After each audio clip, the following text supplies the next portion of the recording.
Assalamu alaikum. Welcome to this live stream. Today I'm with Sheikh Abdurrahim Green and we're going to be discussing self mastery, willpower. Sheikh, tell us about this course, which I'm sure many people have heard of now. They've been seeing it in their emails, seeing posts, social Yeah, media posts about it. So, what's so special about this course? I think, yeah, I guess partly it's a topic that is really close to my heart. I've always been interested in psychology, and obviously, for a huge part of my life, I've been very interested in Islam. And one of the things that, one of the things that I have sort of realized as I've sort of dive deeper into the spiritual dimensions, the whole dimension of tazkiyatul nafs, and I guess what it means to be a Muslim on a sort of deeper spiritual level. I mean, it's not deeper in the sense that it's not accessible. This is accessible to everybody, and it's something that every Muslim should try to acquire, right? And meaning, what I really mean is being a Muslim is not just about fasting, praying 5 times a day. All of these things have a significance that is way more important than just the external aspects. It's all about internal change. So I guess that's what it's all about. It's all about how do you change yourself, right? Yeah. And in order to change yourself, you first of all have to have some idea of who yourself or what yourself actually is in the first place, because how are you going to change something which you have no idea about? Yeah. And then that's a whole different subject, support, bro. Like knowing yourself, being honest with yourself. Most of us struggle with self-honesty, right? Yeah. Yeah. And that is because, obviously, because our ego has constructed an image of who we think we are and who we think we're supposed to be, based on anyway a whole bunch of things. And we all of us. I don't think anyone gets to the end of that struggle, right? But again, it's all tied in with ikhlas, sincerity, which is so important. Like what is anything you do in Islam if you don't have ikhlas? But then again, if you don't know yourself, if you don't know what motivates you, if you're not honest with yourself about why you do what you do, how are you ever going to be sincere, right? So the whole subject of knowing yourself, and then once you begin to know yourself, how do you master yourself? How do you control yourself? how do you get how do you get your, that part of you that is just your whims and your passions and your desire? How do you control it and get yourself to do the things that you know that you have to do in order to get to Jannah, the things that you know that you have to do in order to be a better person and live a better life, right? It all comes down, like, you can have all of these, you can talk all you like, Tony Robbins, he can give you, the awaken the giant within. Well, I guess he's got the right idea. It's about the giant within. And to be fair to him, he's got the right idea as well, in the sense that it's really about what's inside yourself. But you can read all the books about Rich Dad, Poor Dad, how to be a millionaire, how to be a billionaire, how to be this, how to be that. But none of it means anything if you don't know how to control yourself, if you don't have self-discipline, if you don't have self-mastery, if you can't build good habits and break bad habits, because that's another essential component of it, habit building. It's all actually part of the same thing. Then what can you achieve in life? Almost nothing, right? So I sort of almost randomly came across, not randomly, just well, so it's from Allah subhanahu wa ta'ala, I guess. I started looking into this whole topic of willpower and was very fascinated by this, like, now famous marshmallow experiment that was Oh, yeah. done in the University of Berkeley in California, which is this like hotbed of psychological research. And although there's been some questions around, obviously all scientific studies come up with, quite rightly, because that's science, right? They come under scrutiny and they come under question, and things that were held to be, completely true, their question, and like, was that really true at all? But notwithstanding, right? There's some stuff that once you know it, it makes so much sense. And so anyway, this famous marshmallow experiment was really about, basically what this guy was doing, this professor, I don't remember his name, he was trying to find out what strategies kids used to resist temptation. That's all he was really doing. And by the way, really, that's what my course is about. My course is literally about that. What and the funny thing is, a lot of the strategies the kids use are the same strategies that I teach in my course, right? Like, what strategies can you use in order to resist temptation, in order to achieve a long-term goal? And basically, that's the sort of definition of willpower. Willpower is not some mystical Jedi ability to levitate an object, yeah, and get your lightsaber to come to your hand, or like, that's what people think willpower is. It's some sort of like power that it's not. It's just a set of tricks and strategies that you use within your own mind in order to not give in to temptation, Yeah. right? And actually achieve a goal that is more important in the long term. So they did this with the marshmallow. They gave these kids one marshmallow, they put it right in front of them. Yeah. And then they said, if you don't eat that marshmallow, you can have two or three or four or whatever it is. And they didn't even give the time. They didn't even say how long. They didn't say in 5 minutes, 10 minutes. They just said, if you resist that, you'll get more later, right? It was that simple, right? And then they were filming the kids to see, like, what did they do? How did they? Some of them wouldn't look at it. Some of them were like, they're doing all these things, distracting. Some touched it and sniffed it and then put it back, and some ate it, obviously, like, almost. So here's the interesting thing, right? Is that the professor, his kids were at the same school as these kids they had done the experiment with. And then his kids kept telling him about what had happened to these kids, right? Oh, this one did this one did that. And he started following them over, and he realized that there was a correlation between the kids who had been able to resist temptation and those who hadn't, and what you could call positive life outcomes. Yeah. So the kids who had been able to resist temptation, who had basically developed techniques to resist temptation, they earned more money, they were healthier, they were less likely to become drug addicts, their marriages were more successful, they had better income, they had better jobs, they stuck with those jobs for longer. Like, basically all the things, that benchmarks that you could put as, leading a successful life. Yeah. Whereas the kids who couldn't resist temptation, right? Guess what? They were drug addicts, they were alcoholics, they were criminals, they went to jail, right? They had bad jobs, their relationships didn't last, right? So this correlation that he found between the ability to resist temptation and successful life outcomes. I mean, the interesting thing was, it's the only thing they've really been able to identify as a factor that carries on from childhood to adulthood, Mm. that actually sort of can in some way predict how a person is going to be. Like, so it's extraordinary. You'd think that maybe child abuse or being raped or being sexually abused would really define what sort of human being you're going to be. No, it doesn't, right? Poverty and wealth. No, it doesn't, right? What does is your ability to resist temptation actually really. And so, I mean, for parents, Sabur, right? As a parent, you need to know this stuff, right? Yeah. Even if you don't do the willpower course for yourself, right? You need to know how to teach your kids these techniques. Yeah. Yeah. So, like, when I came across this, I thought, I just thought, wow, this is like, because obviously as a Muslim, the funny thing is, Sabur, I've never struggled a lot with big haram things, right? Like, something is very haram, yeah, it's a big sin. I think most of the ones everyone consider big sin. Alhamdulillah, Allah saved me from it. Like, I'm terrified of hellfire. I'm afraid of Allah, right? But I do struggle with things that I know would, I've always struggled with things that are lifestyle choices that should be better, right? That are still important Islamically, but they're just not big, right? It's just like, it's not the sort of stuff that's going to send you to hell, right?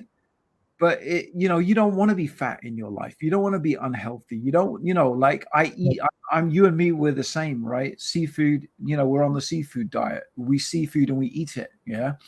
And we probably don't exercise. I mean, I really love exercise, but I just don't exercise as much as I should, right? I simply don't, right? And a lot of the time, I have to force myself to exercise, even when I enjoy it. It's crazy, right? So a lot of things that we know we should do in our life, good life choices, I don't make them. Because why? Because I give into temptation, right? So this is where I found this skill set really useful, right? Yeah. Because it's not like you can say to me, "Oh, fear Allah," right? I say, "Well, is pizza haram? Is chocolate haram? Sabur?" You say, Yeah. "No, no, Abdurrahim, it's not." Like, okay, so what are you talking about then? You know? No, but you and me know that there's better choices we could make in our life about what we eat, how we exercise, how we live. And it even goes down to things like, one of the things I found that, subhanAllah, since I did this willpower course, bro, since I, developed it, my relationship, even with my wife, improved hugely, huge improvement, because I found that these techniques, work in places that you never even imagined, right? Like, you may take this course thinking that, yeah, I'm going to lose weight. But what you find is it really, really helps you in your relationship with your wife or your parents or at work or all sorts of things, because it has Education. very, very wide application. You've done it, Sabor, isn't it, bro?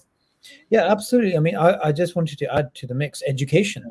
You need a Yep. lot of patience for that.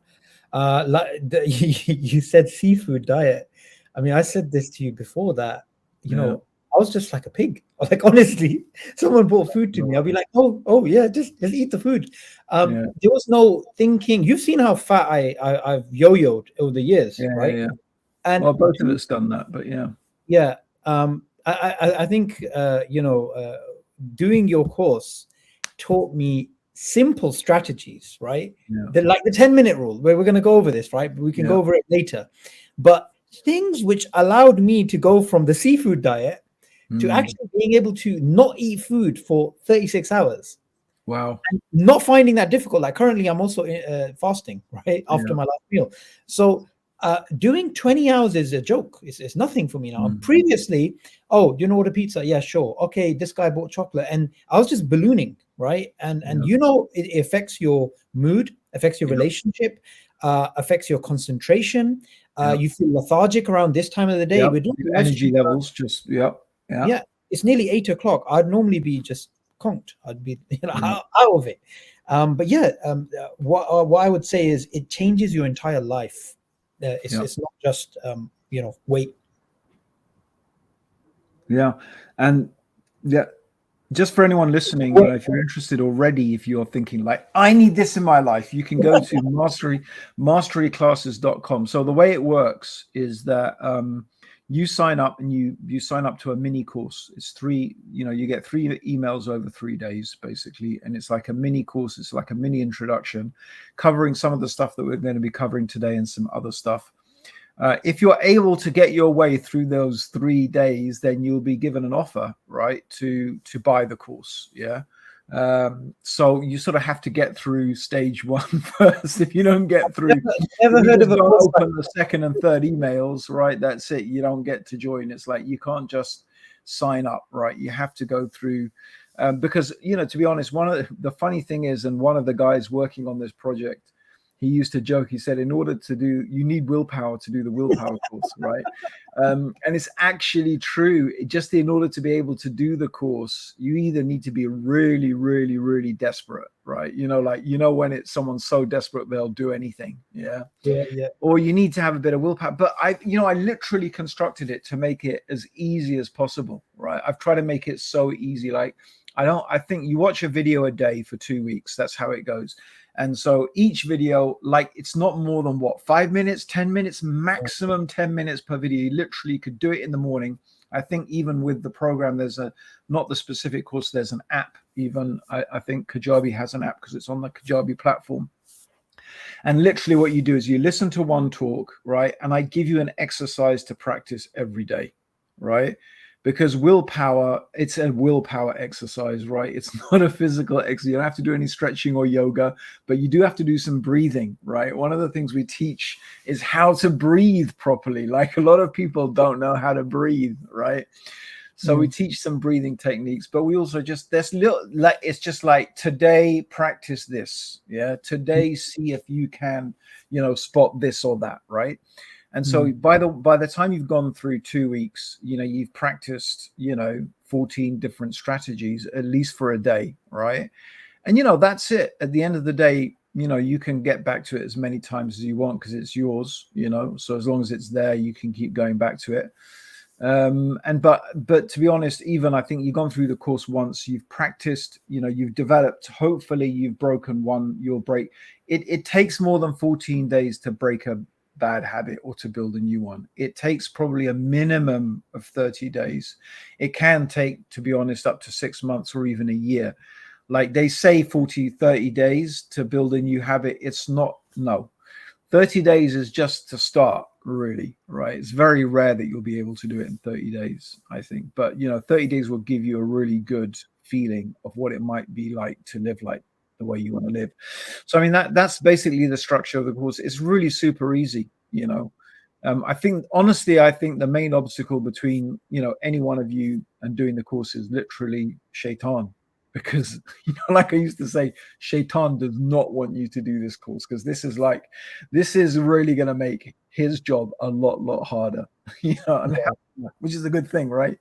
Yeah, and definitely. And I remember you actually speaking to me about this a few years ago. You said, bro, I actually think Shaitan doesn't want this to go out. It's actually one of his strategies, right? Yeah. And you related it to actually in one of your earlier videos to the narration of the Prophet ﷺ about Jannah and Jahannam and hardship and Yeah. ease.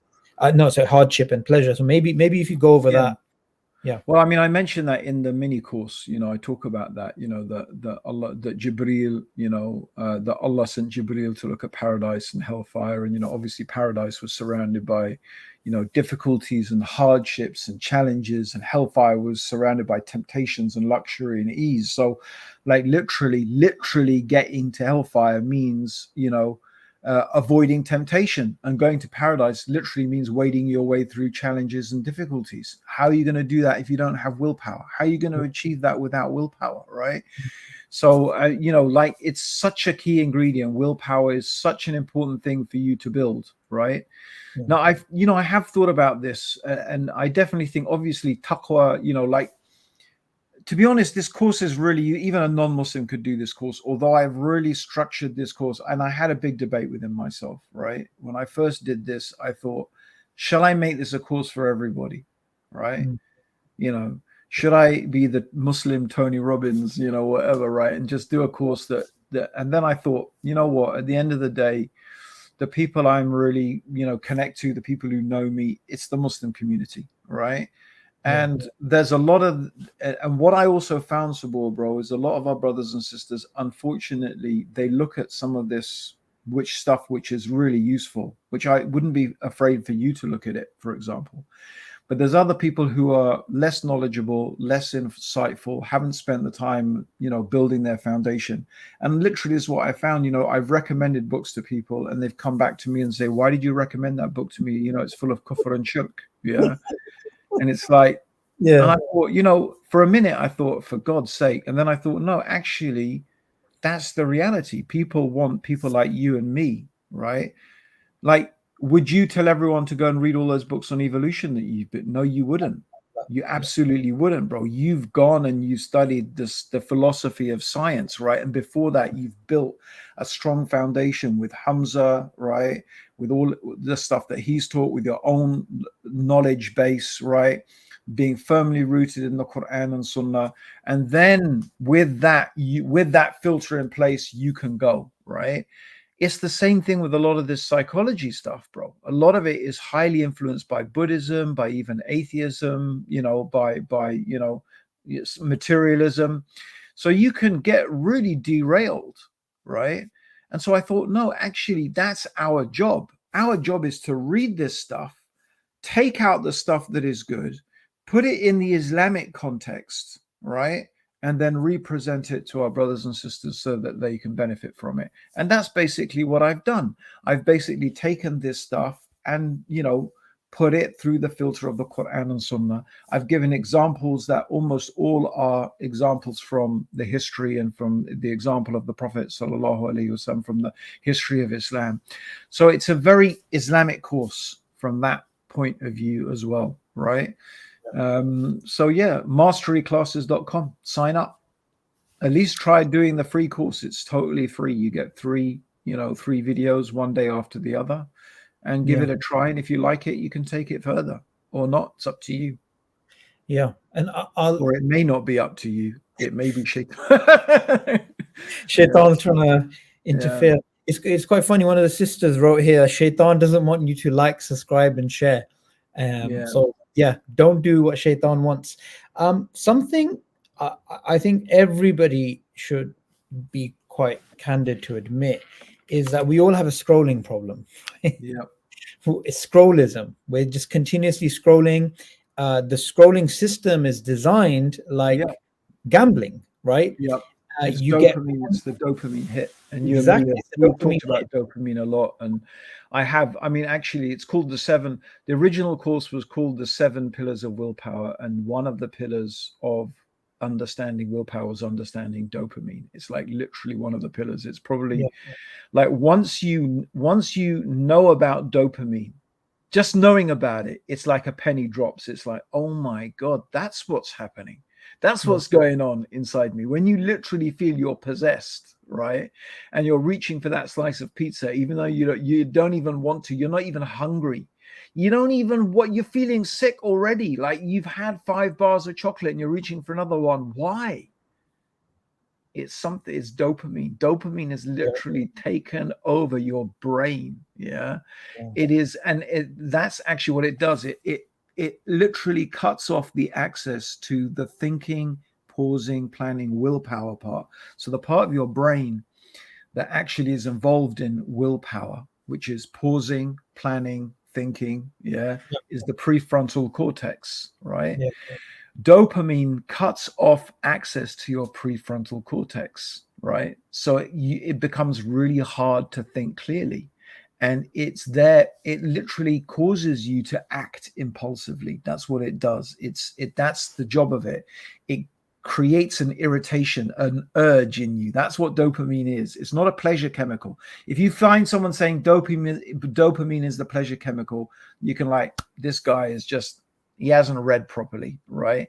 Dopamine is not a pleasure chemical. It drives you towards pleasure, right?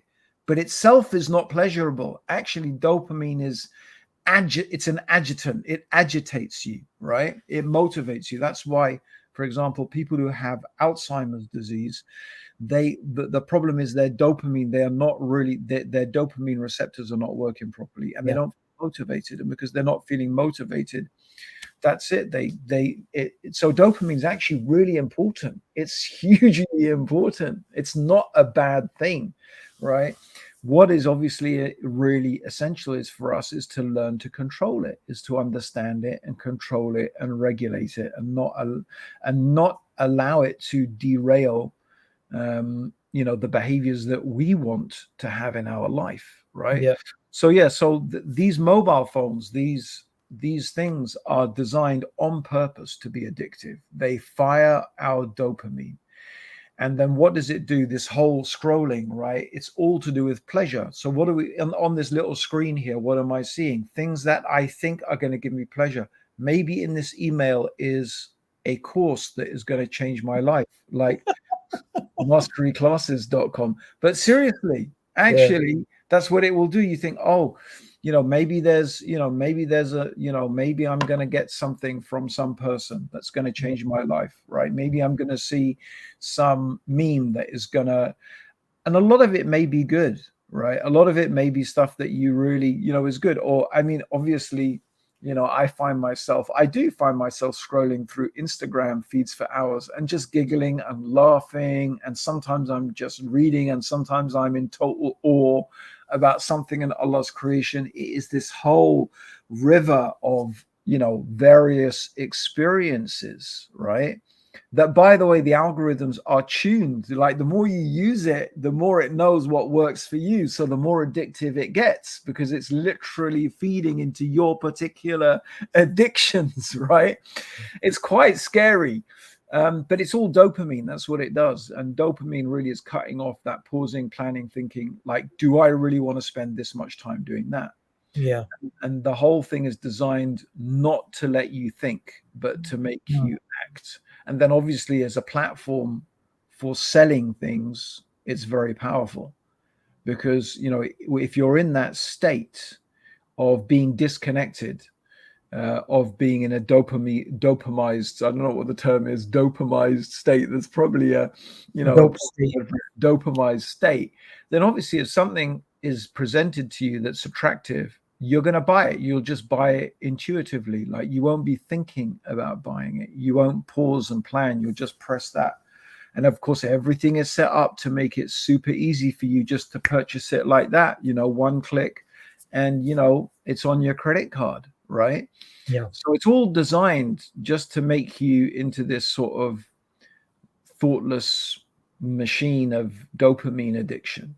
Yeah. And so, yeah, it's and again, the course will, masteryclasses.com, sign up for that. But yeah, it will help you deal with that a little bit.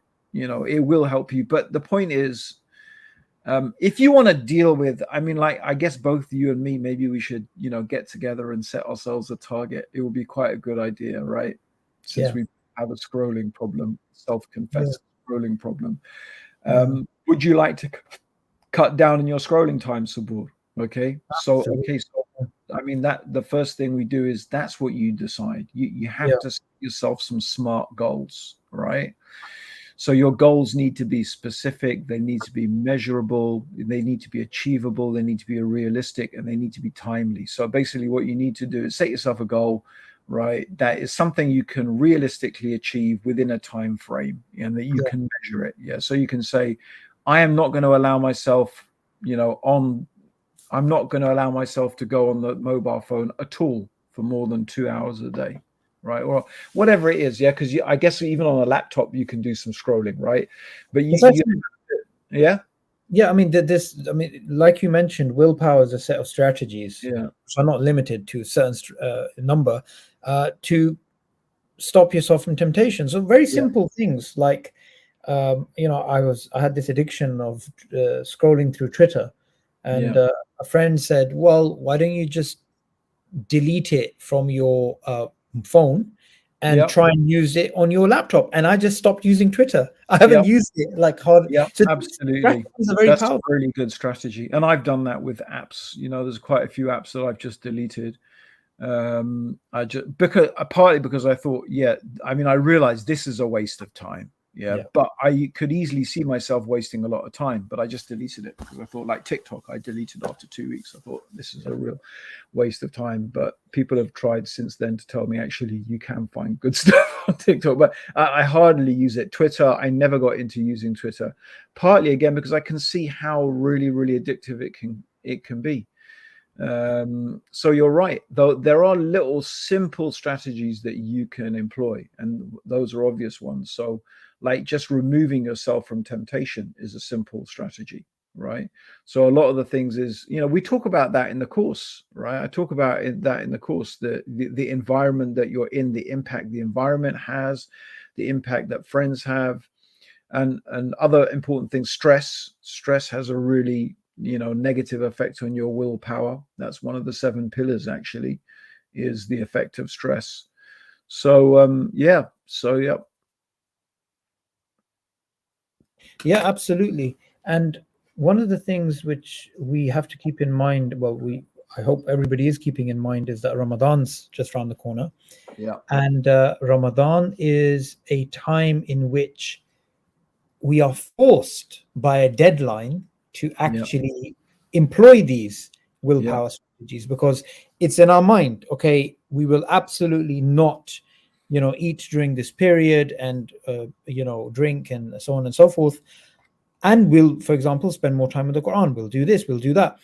yeah, So we know we have it within us, yeah, but that's an external imposition yeah, which is forcing us to do it. And the yeah, power of this course is it teaches you how you can impose from within. You can give yeah. deadlines within. You can set goals within.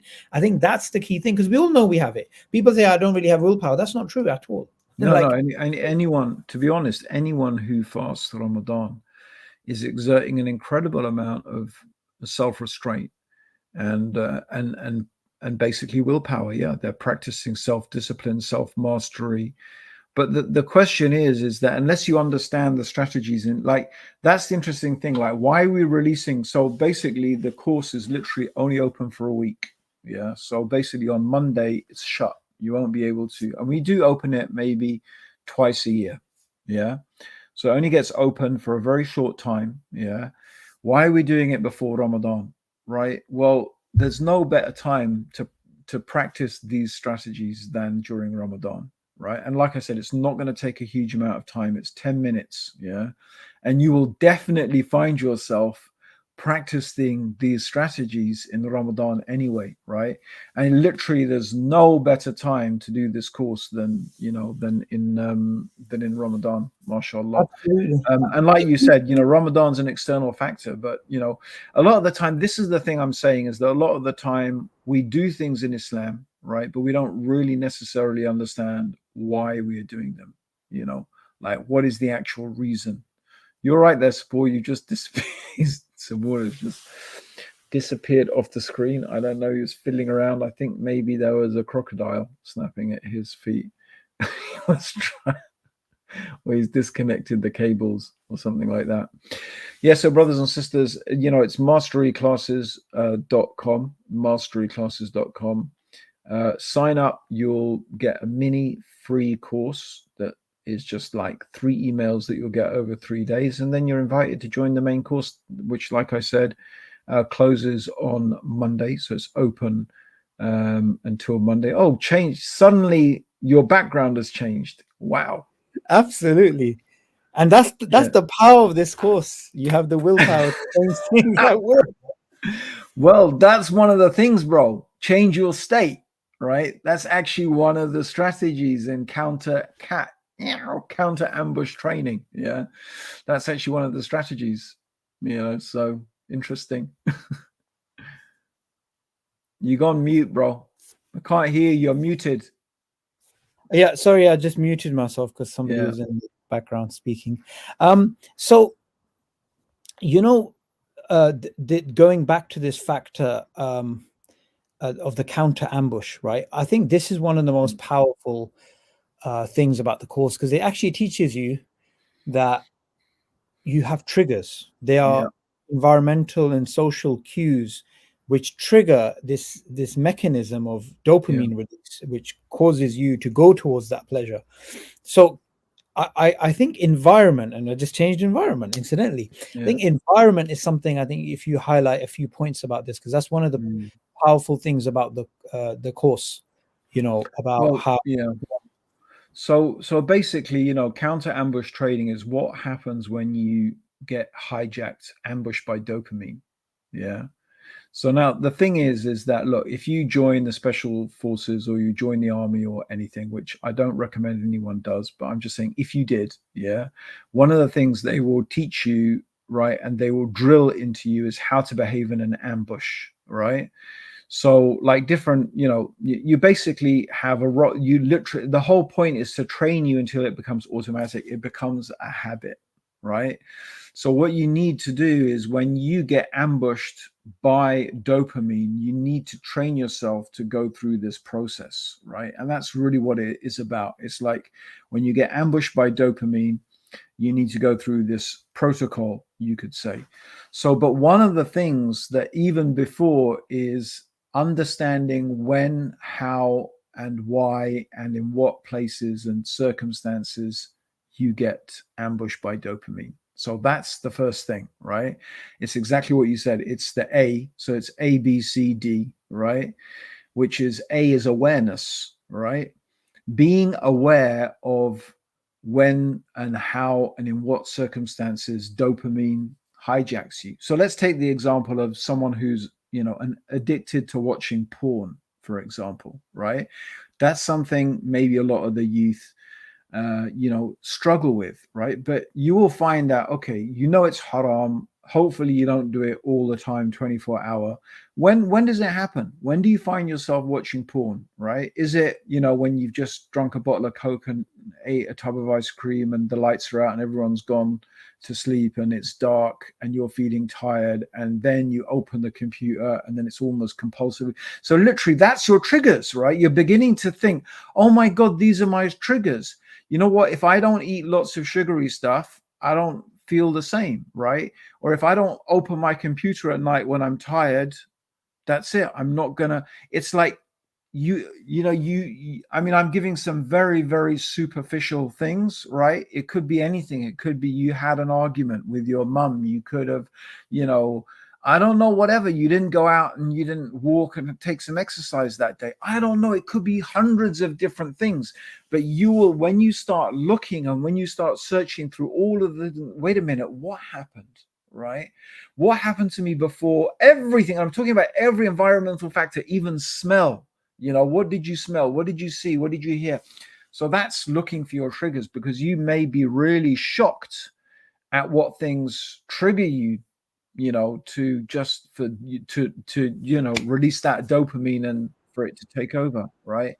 Mm. So that's a huge thing, the whole environment. Now we talk about that in the course, you know, and that's like one of the things you have to practice, right? One of the things you have to practice is, you know, what are your triggers? What triggers you? Yeah. And what's interesting about this, this, if you like, this flow chart, is that, like you rightly said, dopamine is not a pleasure chemical, right? Dopamine is there to lead you to pleasure, but it doesn't Yeah. mean that it does actually do that. One of the things that I was really inspired that after Yeah. doing the course, um, I had to write a article Yeah. to get into a course, right? And I decided to write on the willpower course. Decided to write Mm. on dopamine. And Yeah. one of the fascinating things that I came across was this study um, about monkeys, which Yeah. in which you had a light switch which used to flick, and the monkey used to go and press it, and then some food used to come out, so the monkey used to eat the fruit. And as soon as the monkey saw that thing, you had this huge spike in dopamine that he Yeah. wanted to go for that thing. Every single time the light flashed, he could go press a button, eat the food, right? However, what happened is that when they introduced randomness into the Mm. equation, the dopamine actually increased the level of dopamine, right? So, Um, because there was now uncertainty about this thing. mm. And how this ties into pleasure is that there is the law of diminishing returns. So people indulge, they go to a buffet or they regularly eat. How do they feel afterwards? They feel miserable.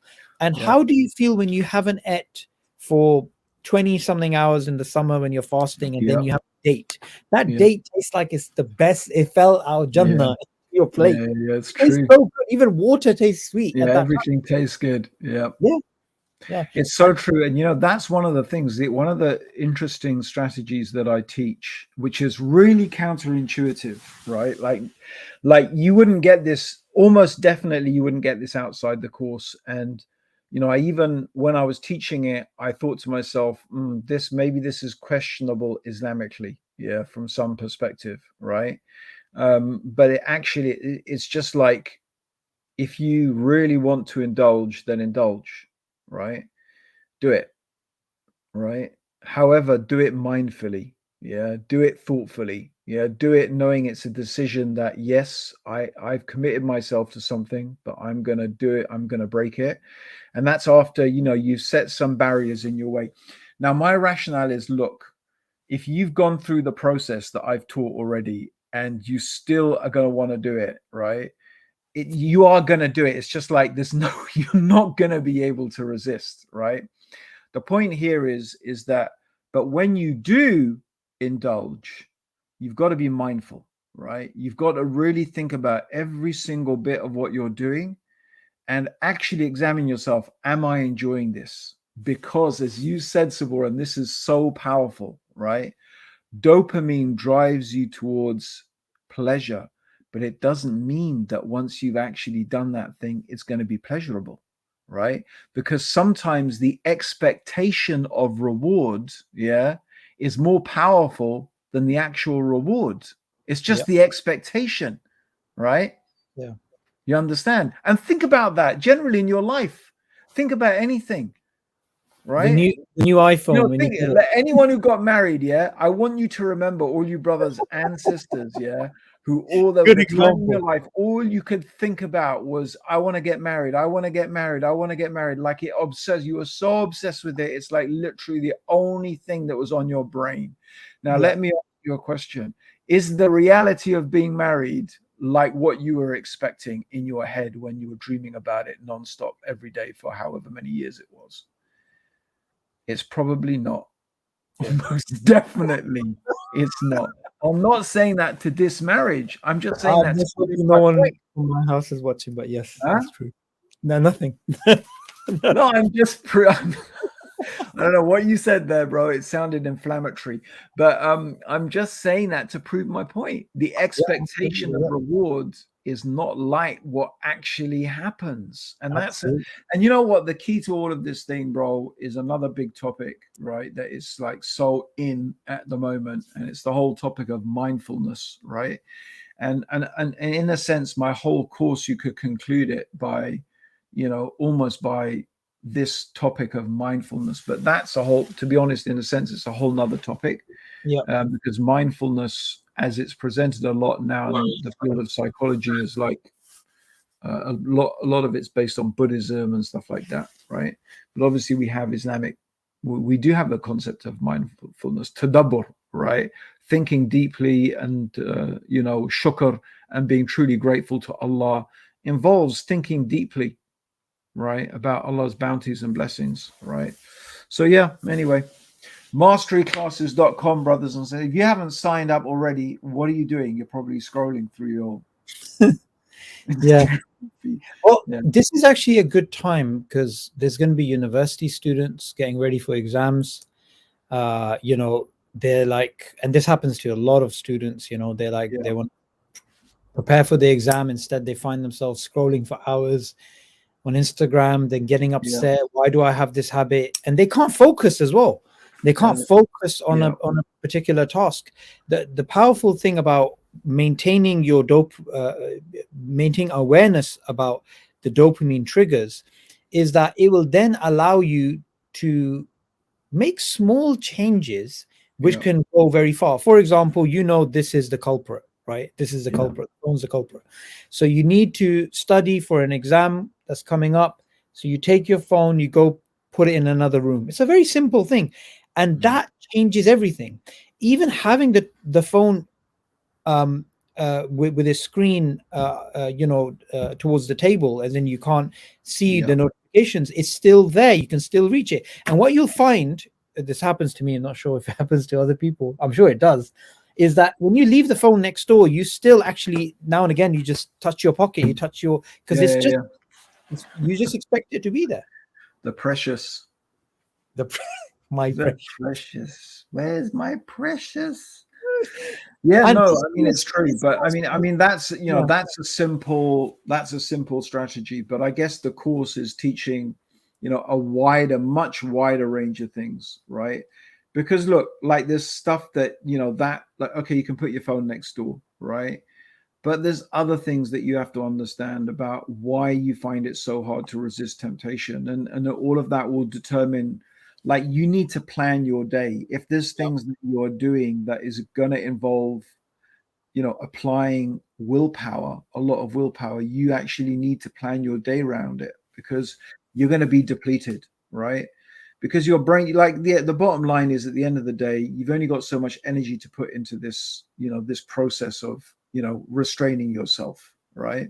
yeah, And so this is like actually that's literally um, the first pillar. The first pillar of because the first pillar of willpower is understand that your willpower is limited. Understand that your ability to restrain yourself is limited, right? It's not endless. You don't have endless amounts of energy to do that, right? And so yeah, you could put, you're a student, you could put but if you're a student and you have a job, and if you're a student and you're living in a really stressful home environment, you're a student and whatever it any type of implementing any type of willpower strategy is going to become increasingly difficult. Why?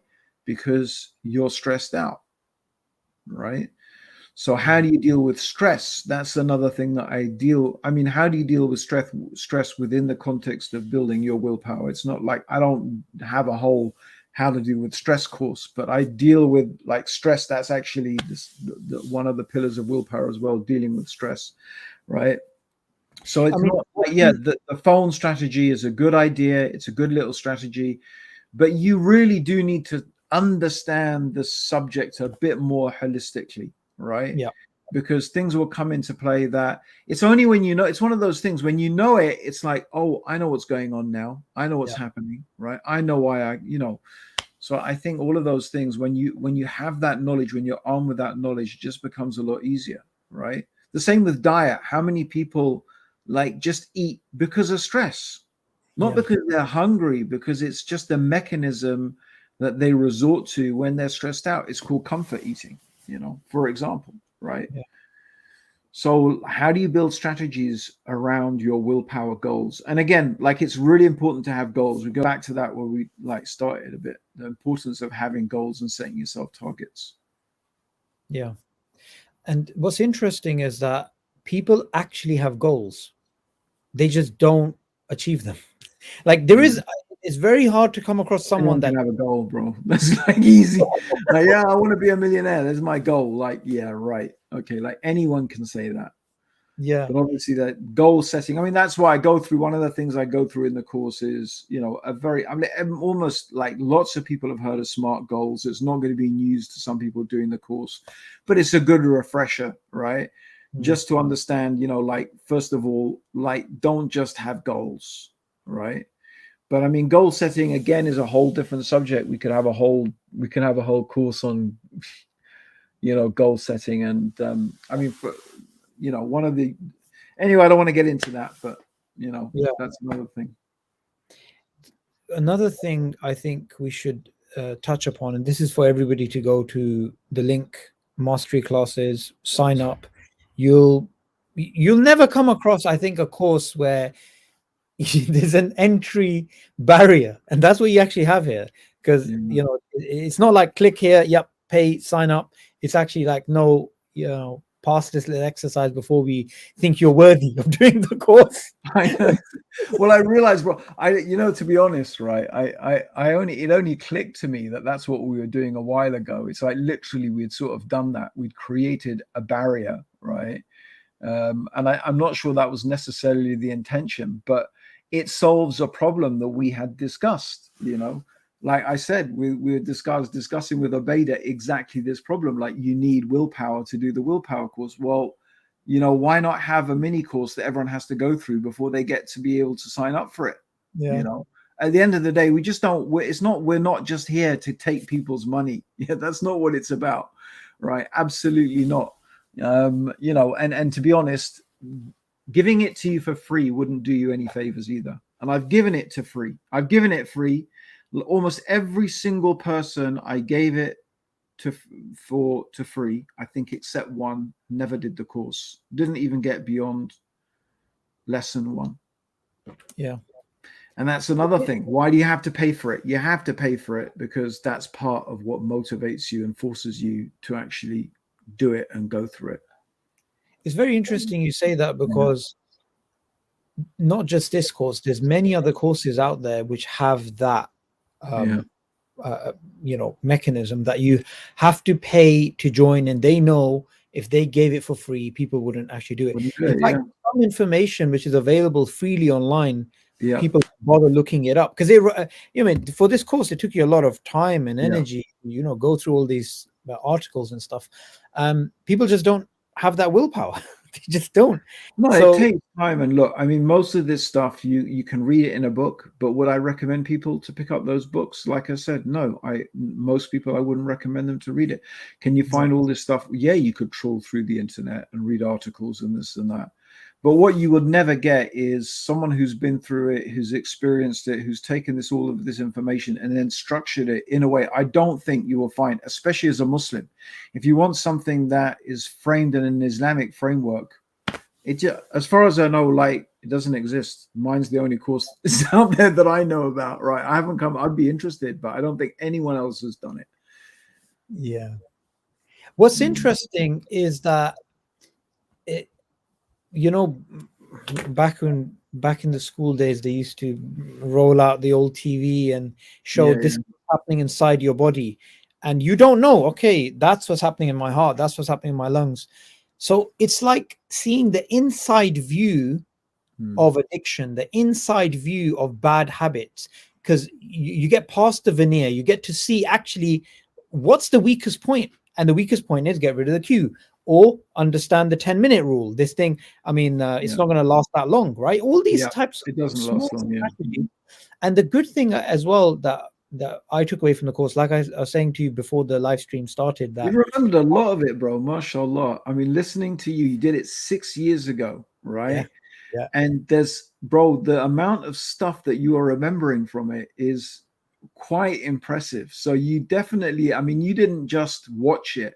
You obviously did it, you practiced it, and you've used those strategies again and again in your life in the last 6 years, right? yeah. Without, and you haven't done the course twice, yeah? No, no, no. Now I did that's it. the benefit, yeah. I Yeah, mean, and that's it's it. That's why I say, bro, I say if you do the course, right? If you actually do the course and apply the lessons, if it's no good for you, I will give you your money back. yeah, No questions asked. I would just make sure you do it. That's all I want you to do. Yeah. Do it, do apply the strategies. And if you don't think it's worth it, you can have your money back. yeah. And something which you mentioned, I think during a, I don't remember when you mentioned it, but it was very interesting. It was essentially that civilizations are built by people who know how to have self-control, who Yeah. can look at a long-term vision and Yeah. can not, they can give up instant gratification. So Yeah. essentially, you know, Islam as a system, it has these strategies Yeah.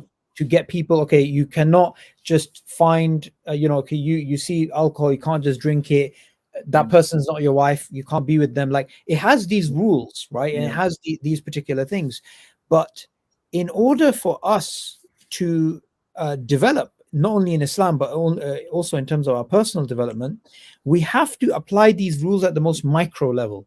And the Yeah. reason why I like the starting off with weight is because everybody has some Mm. issue with weight, especially during Corona. Like, I put on Yeah. 10 kg during Yeah. Corona.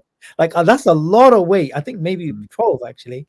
And a lot of people, like, I met people when they came out of COVID and they looked like they ate another person. They actually looked like, maybe they didn't go out for shopping and they just decided to grab it in the neighbor or something. Some people are huge. One of the brothers, I'm not Yeah. going to mention him now. I'll mention to him when the live stream ends. Because you get environmental changes after you get married, right? So when you Yeah. get married, the wife is trying to make you happy, trying to make you eat more food and stuff. The brother, and this brother, and I'm going to tell you afterwards who it is. He put on 35 kg after Oh he got my God. 35 kg. And in a way, at the time he told me, I could see it. I could actually see the weight on him. Yeah. So 35. yeah, and if you cannot control, say, the basic thing like Yeah. your the temptation of food, how can you control yourself from any other temptation? Like, how can you have any self-control? Do you see? Like, it's the most basic thing. Yeah, I mean, and also, to be honest, it leads to other things. When you indulge yourself by eating a lot, you'll sleep a lot and you'll do a lot of other stuff as well. It's just like, in a sense, it's very often the trigger to many, many other things as well.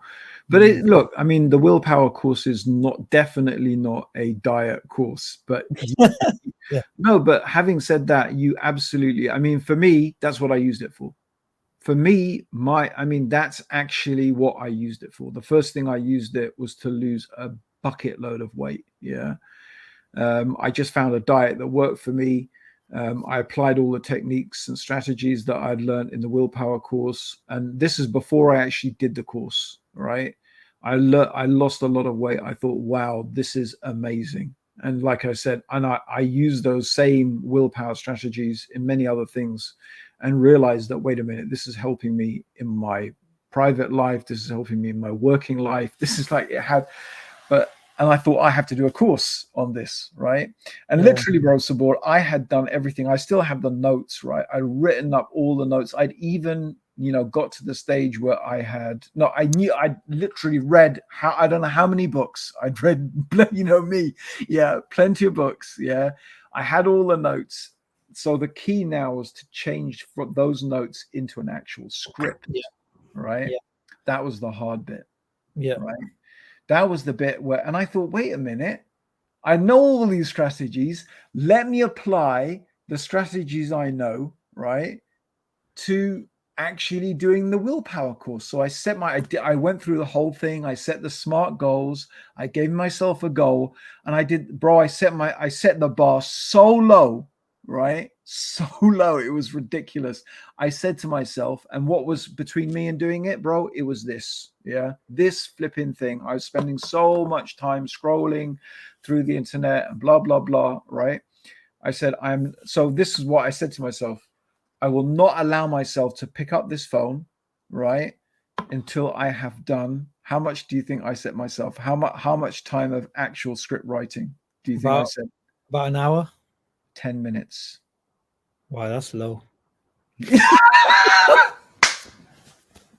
10 minutes, bro. Literally, I had to negotiate with myself, right? It was me negotiating with myself, right? And that nufsy part of me was like, was not like up for anything more than 10 minutes. It was like, it's only when I said 10 minutes, I said, okay, 10 minutes, I'll do 10 minutes. Yeah. So it sort of gave in, bro, obviously. But once you get into it, right? Once you're getting into, I would sit for 2 hours. I wouldn't even look at my phone. I wouldn't even eat. I wouldn't even have a cup of coffee. I'm just like, just on it. Right. So, but, and I just applied the strategies. I did the 10-minute. Well, it's 10 minutes because it's a 10-minute rule, isn't it, bro? But, it's like, yeah, I applied all those strategies that I learned. And subhanAllah, I think within a month, not only had I done the script, I'd filmed the course and did it all, released it all myself as well. Like I didn't even have any. Now there's a whole team, helping. But before it was just me. I just did it and I put it on LinkedIn, and I don't think there were that many people on my Facebook either then. So yeah, but alhamdulillah, it wasn't bad. Yeah. How much weight did you lose in that? Bro, I lost a lot. A lot. Yeah. I never, you see, I never really calculate. I didn't really weigh myself, right? It's more like, how did my trousers, like none of my trousers fit me anymore. Like really, they did. Like, bro, you're talking about inches. Yeah. You're talking about inches on my trousers, right? Like, yeah, I had to literally get a new wardrobe. But I didn't weigh myself because it's not about weight. Obviously, if you're doing gym work and you're building muscle, you can actually put on weight. You can actually, Yeah. right? But you'll actually be slimmer because muscle is heavier than fat, right? Yeah. So I don't think anyone should be concerned with weight loss. You should be concerned with fat loss, right? And being, healthy and stuff like that. Obviously, weight can sometimes be, the way to measure it. But the stuff you really want to lose is the flab. That you want to lose the flab. You want to lose the belly, Yeah. Yeah. I actually remember we did a course in Oxford around 2013, and that's when your weight, I remember, was, I think, the biggest that it been. And then within a short period of time, since you started going on, I think it was the paleo diet. I Yeah. remember you were just eating these things. It's quite funny because I think you were also like you wouldn't eat naan. You just go to a wedding or talk and just eat the curry. Yeah, that's it. Yeah, literally curry and salad. I still do that. I mean, I have a little bit now. I'm not quite so strict, but yeah, basically, yeah. Yeah. But then I was super strict. Yeah, I remember I used to. I got you a ghee from an Asian shop, Yeah, and yeah, you yeah. loved it. It's like the most awkward present you can give someone. Here's some ghee you can't get in Shropshire. Yeah, well, no, you can get everything now for and Oh, you Amazon. can, yeah. And yeah, I remember. I mean, it must have been something close to 15 kg at least. Bro, At least. bro, no, I'm probably 15 kg now. I was like 18, 19. Like at my worst, you didn't even know me when I was at my worst, bro. Really? At my worst, yeah. At my worst, I must have been 19 kg. No, 19. You mean stone? 19 stone. 19 stone, yeah, 19 stone, yeah. Wow. Okay, wait. Yeah. So 15. So I'm probably about 15 now, 15 and a half, maybe 16 stone. But then I was like 19 stone. Yeah. And then when we had the campaign, "What's your goal?" By that time, you Yeah. were actually a lot slimmer. I remember that because of the t-shirts. You can tell by the t-shirts how the person expands or shrinks. Oh, bro, some of those t-shirts, my wife used to complain so much. I'm just looking for, um, yeah, I've got some pictures here. Yeah. So Okay. here's a picture of me. Yeah. Yeah. Don't know if you can see that, right? Yeah, I can see. Picture of me on my bike. So Oh, I was still pretty fit, right? I mean, yeah, I was overweight. I was still pretty fit. Yeah. I was still biking a lot, but that's it. That was my belly. Yeah. And that was me not even sticking it out. I mean, I can still even, I could stick it out now and it could look pretty bad, right? And then, and look at that, bro. mashallah. Yeah, yeah. And that's That's me good. not even holding it in. That's just me standing straight. So that was Yeah. after, yeah. I mean, that was literally, Yeah. I, before and after, and it wasn't like a special diet. Yeah, I suppose paleo was a special diet, which it's a sort of my diet now. It's just I try to live like that. I'm not super strict with it. And it's funny, like the degree to which I'm strict with it, I sort of my weight fluctuates. So mm, but yeah, because for a bit I went off paleo, I started eating bread again. And bro, it just flipping just went downhill. I just yeah. blew up again. And I think that's one of the hard things. Maintenance is always a hard thing. Like I don't think relatively easy. It's relatively easy to lose weight, and I say relatively. What is quite hard and challenging is maintenance. And although I discussed that in the willpower course, to be honest, it's not. It is one of the hardest things. That's a real Just challenge. Is just on that, yeah, just on that point, we haven't plugged it in a while. Please go to the website. Um, yeah, uh, what's it called?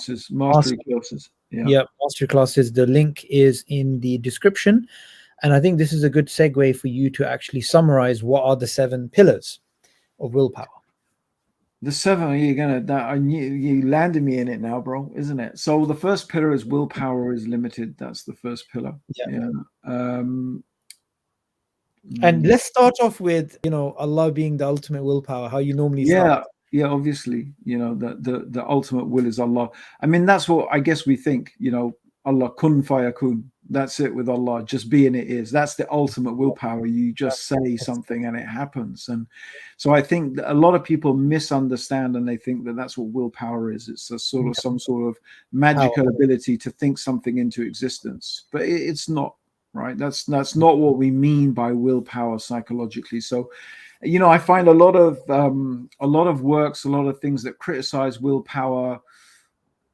Often they don't understand it. They don't even. You can tell when the way they're writing about it is that you're not writing about something that exists or anyone thinks exists. Yeah, it's your some mythology you have in your head, and then they go on to describe. No, what you really need is this, which is actually willpower. They're just describing the various strategies and techniques, that's all willpower is, just being good. Like people who are naturally like that, they're just they make it fun. I guess that's what they found about kids is they don't find it difficult to resist temptation, and probably because they found it fun ways of of resisting.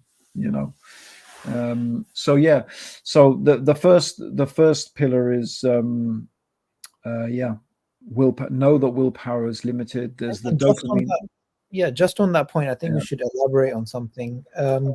yeah, Having an argument, right, is one of the.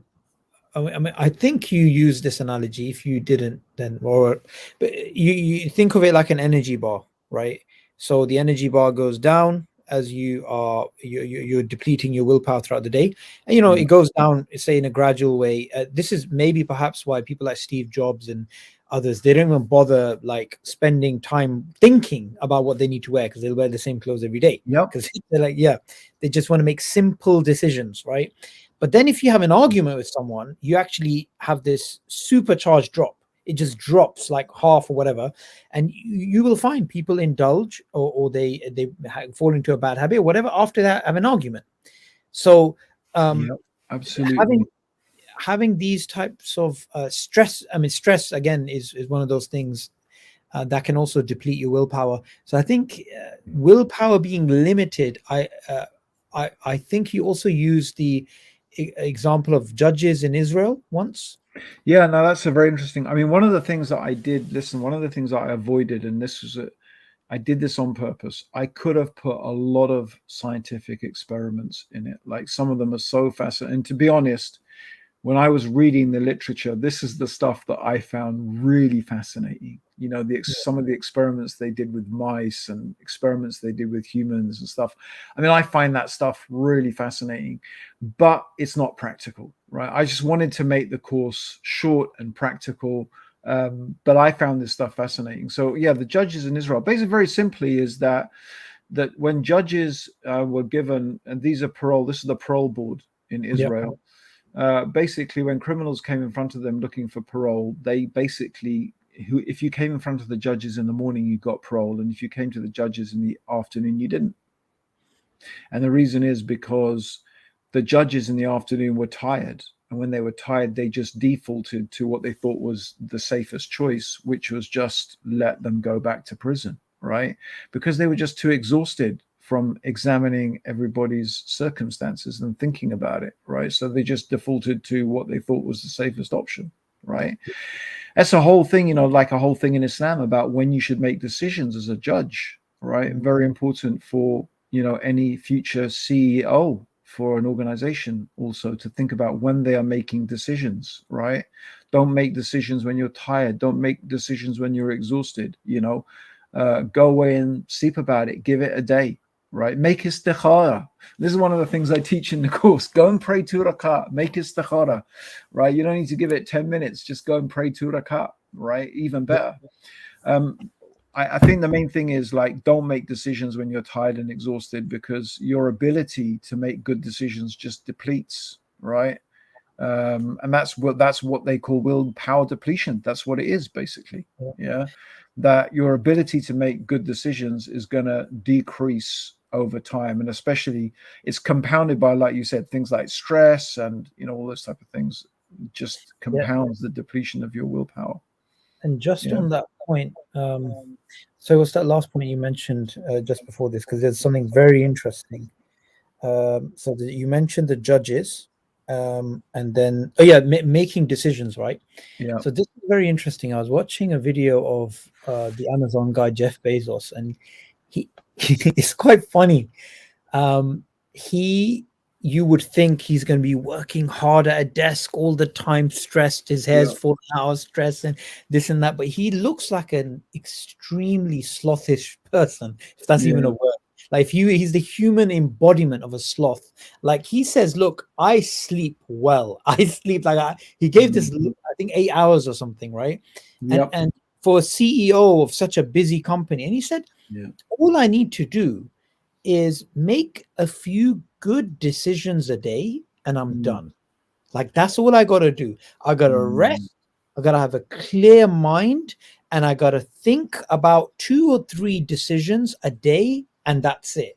Like Yeah. that's what he's boiled down his business day to. You would think Brilliant. he's going Yeah. crazy calling people this that, Yeah. but actually that's what he does. And he's, I think, the richest man before the divorce I settlement. think I think Elon Musk is who did work his really hard, but that was a different circumstance. And I'm definitely from the um, look, you work when you have to, bro. Like I don't think Elon Musk works because he had to. He didn't have a choice. His back was against the wall, and there's no one else to do what he could. You know, he couldn't. Like he said, I was looking for good, space engineers, and I couldn't find them, so I had to do it myself.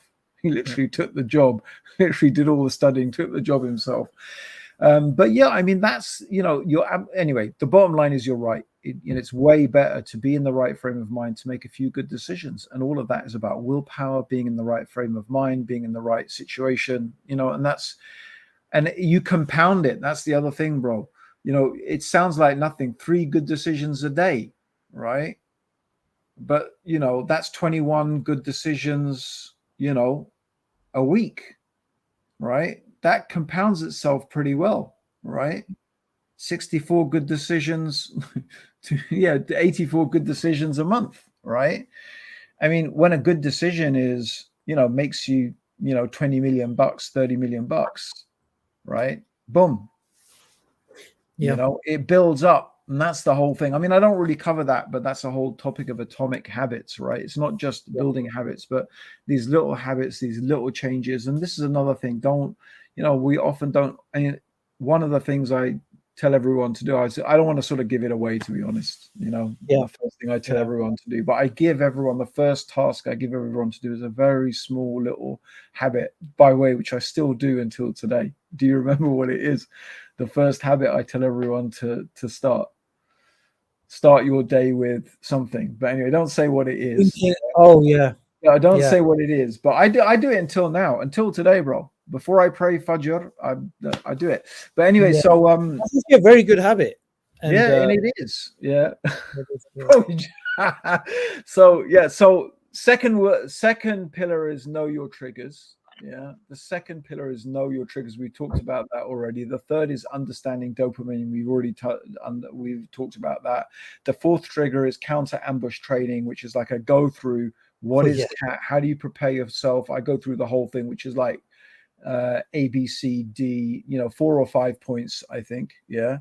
And then there's the infection effect, which we talked about as well, right? So we literally covered the whole course today, bro. Like the effect of your environment, the effect of your friends, your family, stuff like that. I talk about stress management, which is the sixth pillar. Manage your stress, right? How can you manage stress? Because it's the single biggest killer of your willpower is stress. The less stress you have in your life, the better, Yeah. and the better decisions you're Yeah. going to make.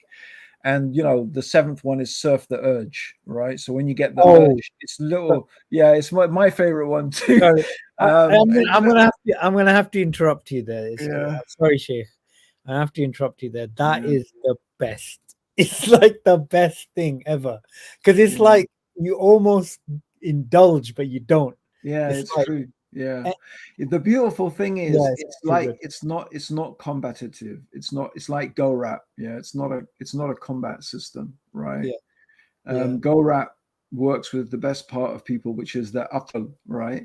So the same thing with surf the urge. It's just like saying, yeah, I know you want that chocolate, right? You say to yourself, I know you want to eat it. And it's beautiful, it's good and thing, but let's not do that now. Let's not make that. And like, so the urge is like, you imagine like it's a big wave, right? yeah, Instead of trying to fight the wave and trying to hold the wave back, which you can't, you literally get on your surfboard and you surf you just go with the urge. Yeah. You just go with it and you let it sweep over you and you just let it go. And some people say it's like clouds, just let clouds pass over, right? Or the other one that I really like, the example, I don't really use it, but I think different techniques work for different people, is like the bus. You're sitting in a bus and there's all these people talking. Yeah. And then basically one by one, they get off the bus, right? And then you're just left in peace and quiet, right? So they're mm, different techniques, but it's the same thing. The whole thing is just to allow yourself that urge that you get. And this is to do with something that we talk about, is that old habits never die, right? yeah, Because one of the things you find is that if you have a bad habit, it actually apparently never leaves you. It's ingrained in your brain yeah, forever, right? All you can do is write over its stronger habits. But that also explains sometimes, which is not a dopamine thing, but it's just that sometimes suddenly you just get this urge, or you thought you'd killed it, right? You thought it had gone, right? So surfing the urge is really useful for dealing it's with the that. best. Yeah. It's the best. It's like I'm not sure where it fits. No, actually, it's not. It doesn't fit in Surf the Urge. There's another thing that you mentioned in between somewhere, and I found this really like I've had to apply in the last couple of days because I started messing up on my OMADs, 1 meal a day. It's a setback is not a reset. Yeah, Where yeah, does yeah. that fit? Where does that fit? I'm not sure under which, because obviously there's more than five. I just narrowed it down to 7 pillars, The but bulky within thing. those 7 pillars, there are many other really important things, like Oldify. I tell people to use the Oldify app, because you very rarely, we're not good at long-term thinking, basically. Yeah. we're not good at long-term decisions, right? So, we don't even think of ourselves when we're older as ourselves. We think of ourselves, and it's shown again, it's shown through brain scans that when we think of ourselves, in 20 years' time, we don't think of that as ourselves. We think of it as a totally different person. Yeah. But the things you do right now is actually going to affect what you're going to be like in 20 years. So Yeah. no, the other thing you were saying, that a setback. So this is the hardest thing of all. The hardest thing in willpower is maintenance, is keeping it going, right? Yeah. And the key to this, is it doesn't matter. It's it's human to fail. You are going to fall, you are going to fail, you are going to get to this place and you're going to fall down on your face again. It doesn't matter. You just keep on getting up. Like they say, you're a kid. Like when you were a baby, if you fell over twice when you were learning to walk, that's it. You'd still be crawling around, right? But you don't. You get up and you keep trying because you want to do it. And that's it. The main thing is, just because you had a setback, it doesn't mean you just give up, because it's called the what the hell effect. That's what it's Yeah. called. Yeah. What the hell, man? I've just eaten one chocolate. I might as well eat 10. That's No, it. That's it. no, don't think like that. It's okay to eat some chocolate. If you're, say that you decide, I'm not going to eat, I'm not going to have sugar anymore, ever. Okay, Yeah. so you had some. It doesn't matter. Don't allow that. What the hell? That's it. I've done it. I'm not going to bother anymore. This is a big mistake. Yeah, this is shaitan, big trick of shaitan. Yeah. It's like, and that's why sometimes you allow yourself to indulge. You give yourself 10 minutes. If you really want to do it, you do it. And don't think that, just because you've had a setback, it's not a reset. And even with me, it happened. Like alhamdulillah, I lost weight really well, and then I just went down this path of, I don't know what happened. And even looking back now, I don't know what happened. It's just bit by bit, I allowed it to get out of control. And then I reached the stage when I really did realize, it's just the sugar. It's the sugar. It's the bread. Yeah. It's the refined carbs. It's just firing off all that addiction in my head. And bro, you just want to eat more and more and more. You just want more and more. You can never get enough of it. You're insatiable like that. It's insatiable. So I just realized that, what, that diet, that paleo diet, that's for me. It's not for everybody, right? Yeah. So it worked for me, and I thought, no, I need to go back to that. It's never too late. It doesn't mean just because you've done this, whatever. So that's it. That's also very, very there's a lot of powerful stuff in there, bro. And mashallah, I have to say, the fact that you remembered so much of it, it's like more than I did the course, and I built the course, and it's like, now that you're saying it, it's like, oh yeah, I remember that, and I remember this. And of course, to be honest though, I remember all of these things, these strategies constantly. I use them all the time. I use them all the time, bro. Yeah. And it sounds like, look, I don't know how long we've been talking, but mashallah, we've covered so much stuff. 1 hour, 20 minutes nearly. And that's probably, to be honest, that's probably the length of all the videos together in the course. Yeah. The difference is obviously that you can't watch all the videos in one go, which is important. Because you shouldn't. I mean, you can, but you really shouldn't. It would be sad for you to do that. And it's structured in a way to give you these little exercises and to build it into build it. So you actually, that's how I think you've probably retained it so well, because you followed the program, you did the exercises, you actually implemented it, you actually practiced it. And that's the huge difference, is actually, doing it. Yeah. And giving yourself a really small goal. So do you remember we were doing, I mean, I had a bit of a advantage, but I was talking to you about the course while I was doing it, but it doesn't matter. Anybody that does it, they can actually, they can ask me questions. They can write in the comment section, and I get an email in my inbox, and I reply, if and you've got some questions. On that point, Sheikh, how have people received this? Are there any people out there who've said, we did the course and it helped us? And I mean, bro, people have called it literally life. I mean, it's such a cliche, but it is literally life-changing. People have said, people don't understand why everyone is not doing it.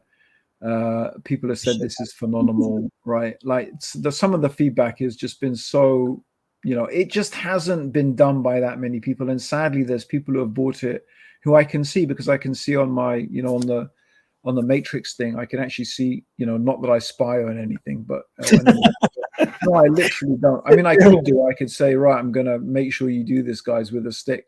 And who knows? Maybe I'll do a retreat where literally everyone's there and you've got no choice. Yeah, that would But be good. yeah, it would be good. I think it would be. But I can see a lot of people have not even looked at all the videos, or they do two or three. It's sad. So even paying for it, it's not going to guarantee that you do it.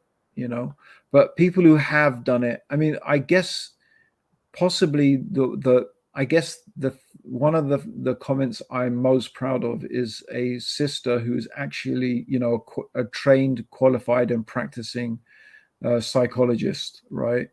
Who basically said, this course is so excellent, this is so good. She loved the way that I incorporated lots of Islamic values into it.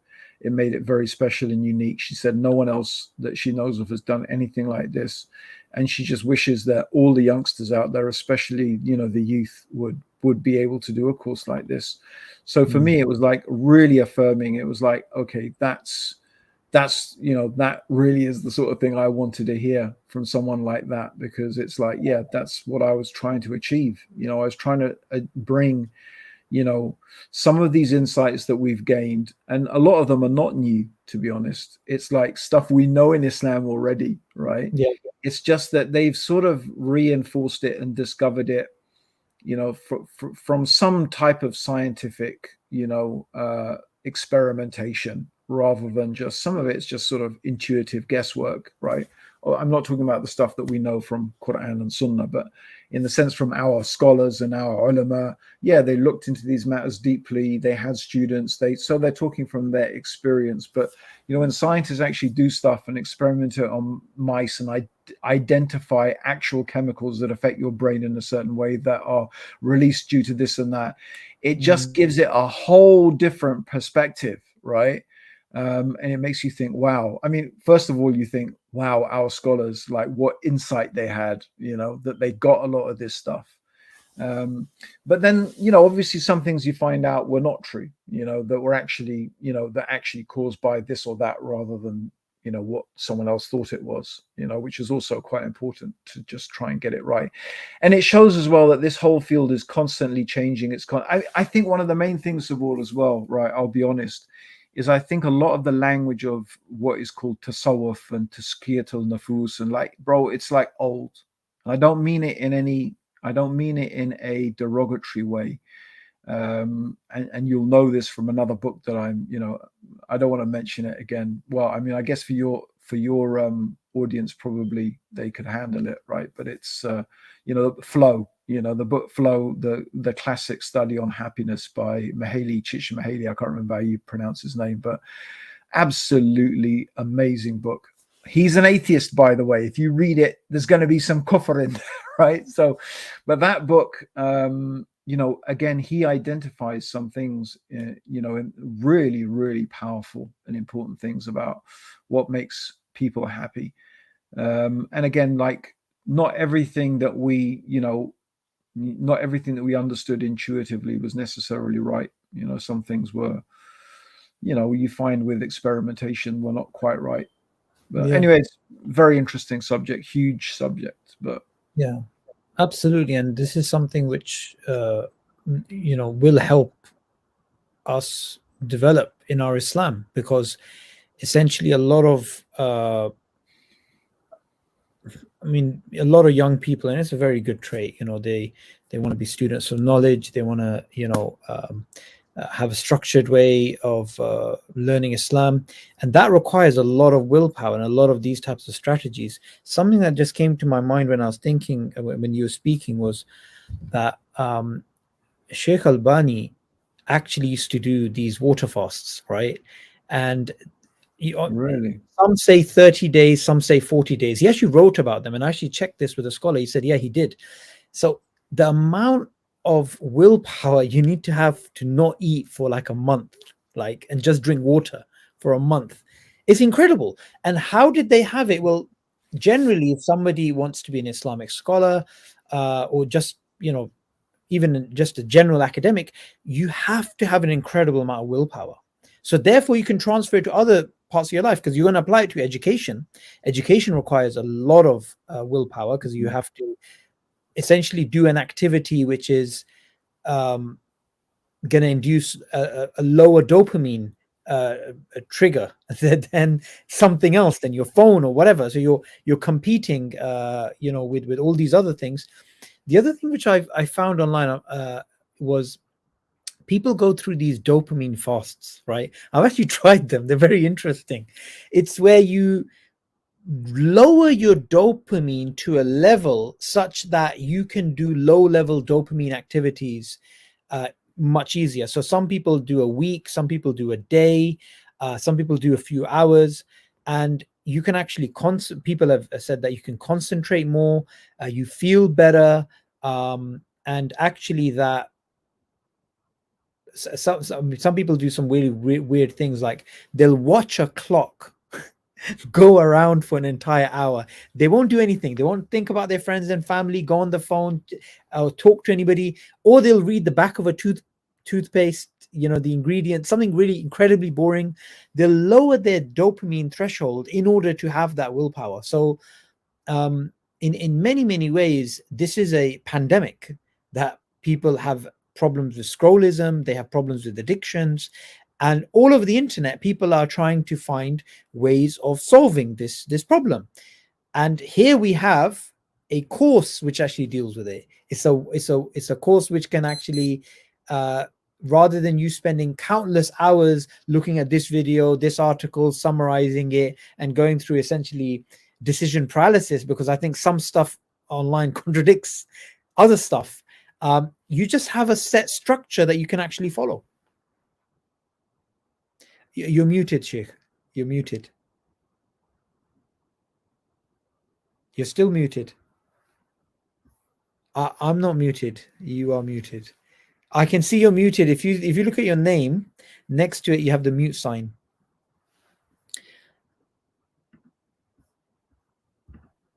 And I can't unmute you because you can only unmute yourself. Maybe if I remove you and add you, nope.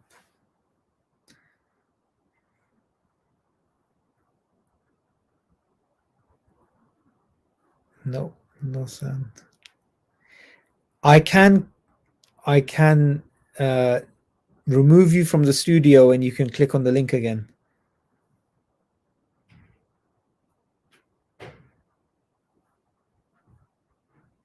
I can remove you from the studio, Sheikh, and you can come back again.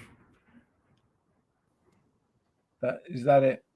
That's it, done. Okay, so the reason I was looking up like that is because I have a monitor. So I have a camera set up here, and behind the camera I have a monitor so I can see you. So it looks as if I'm looking at you rather than looking at my computer screen. So if I was trying to look at you, do you get what I'm saying? Yeah. Yep. Like what I'm doing, I'm looking actually at. When I move my screen from my laptop onto that monitor, I can't see somehow I must have moved it and muted it. I don't know what happened, bro. But anyway, yeah. What were you saying, bro? Because it was like really interesting. I thought I wanted to say something. What I was basically saying, I was speaking about about people being able to concentrate and stuff like that. Again, look, you're right. The course covers a lot of that stuff, and what I've realized, bro, I do need to probably do another 2 or 3 courses, right? Not big ones, but they would be really great to have. One of the things I wanted to do was just a sort of practical course on how do you use what you've learned in the course to control anger? How do you use what you've learned in the course to actually lose weight? So it's like a practical, like it only needs to be a couple of videos long, but I thought it would be really good. Here are the strategies. Here's how you apply it to anger management. Here are the strategies. Here's how you apply it to. But also, like you said, just maybe rearranging some of the things. And for example, the whole topic of focus. A lot of the stuff is covered in my course, but it needs to be refocused for focus. If you get what I'm saying, it needs to be, in a sense, presented in a different way.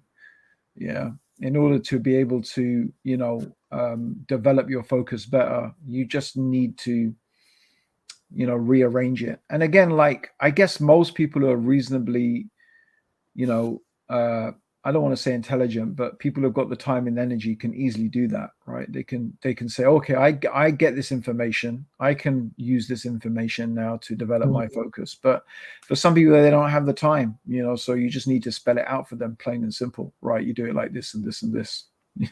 Yeah, clarity is power. Yeah.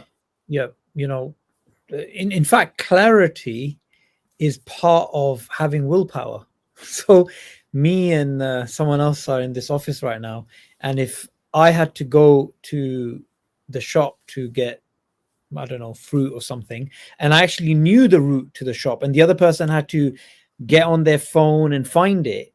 It's the Yeah. same task, but clarity in one would make it easier for me. I'd be more motivated, which is why it's, Yeah. again, with goal setting, you have the chili pepper approach. So you break down your goals into sub Yeah. goals and these types of things, and then those are the things that you get dopamine triggers from. You celebrate those achievements.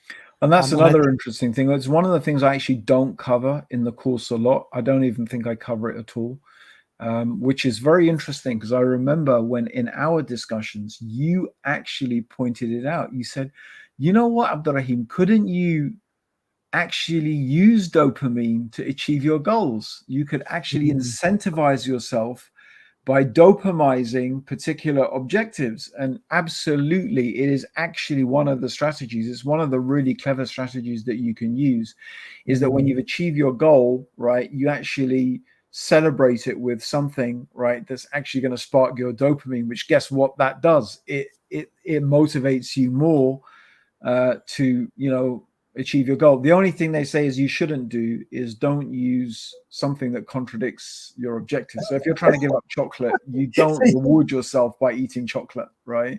So if I've given up chocolate for a week, now I'm going to have a bar of chocolate. No, you don't do that, right? So Yeah. like, as long as the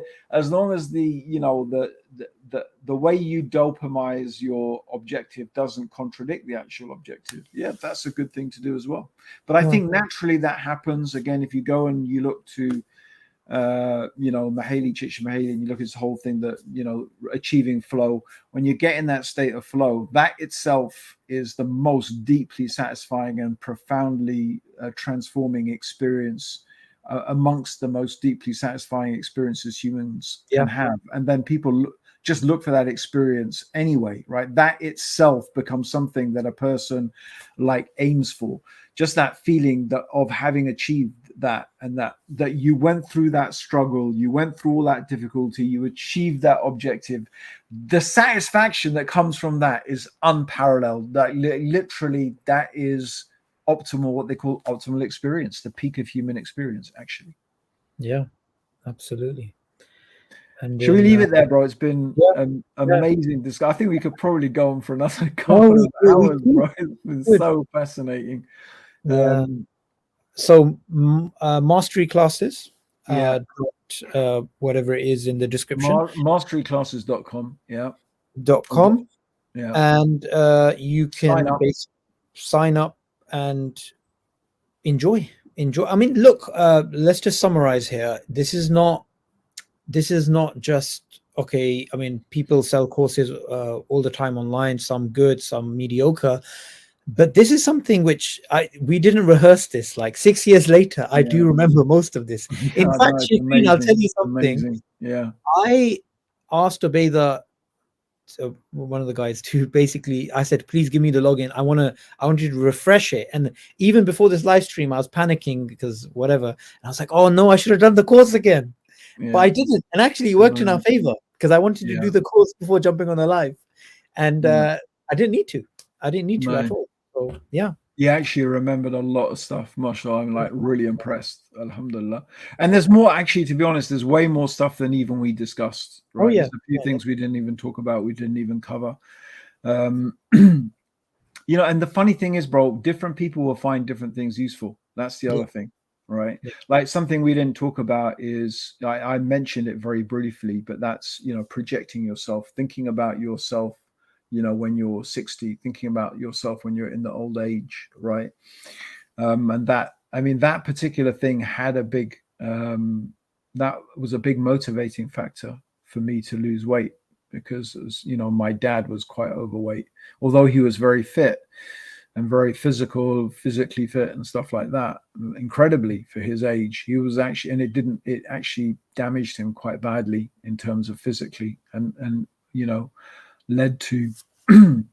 Well, in the end, it was all good. Alhamdulillah, I became Muslim. Walhamdulillah. All's But well you know that what? The point being, it's like I wouldn't want to go through that. If I can avoid going through that, I would, which was a big motivating factor for me. So, like, different things will motivate and help people in different ways, and I guess yeah, that's why you want to do the course and find out for yourself. absolutely. Yeah. Excellent. So All right, let's bro. end it there. We should do probably another live stream. I actually miss these live streams we used to do Yeah, back I didn't in know why did we stop, bro. lack of willpower. I think. I think I think there was lack of willpower on my end, actually. So yeah, let's end it there. Please go to Muslim no, masteryclasses.com, sign up, and you will have signed up to a life-changing course. So until next time, Inshallah. assalamu alaikum Wa wa alaikum rahmatullahi wa salam. barakatuh.